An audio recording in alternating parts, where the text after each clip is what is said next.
Hello everyone, সবাই কেমন আছেন? আশা করি সবাই ভালো আছেন। বন্ধুরা, আমরা সবাই জানি যে টাকার রেট ভিন্ন ভিন্ন। মানে কোনো দেশের টাকার রেট বেশি, আবার কোনো দেশের কম।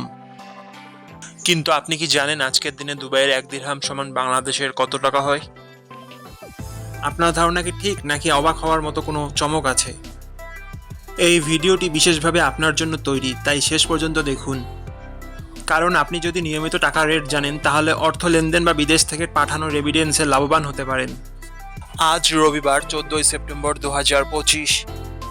আজ দুবাইয়ের 1 টাকা সমান বাংলাদেশের 33 টাকা 14 পয়সা, আর অপরদিকে বাংলাদেশের 1 টাকা সমান দুবাইয়ের 0 টাকা 030 পয়সা। বন্ধুরা, টাকার রেট প্রতি মুহূর্তেই বদলায়, আর এই পরিবর্তন আপনার আয়, খরচ, এমনকি সঞ্চয়ের উপর প্রভাব ফেলে। তাই নতুন রেট সবার আগে জানতে এখনই চ্যানেলটি সাবস্ক্রাইব করুন এবং বেল আইকন প্রেস করুন, যাতে কোনো আপডেট মিস না করেন। ধন্যবাদ, দেখা হবে পরবর্তী ভিডিওতে।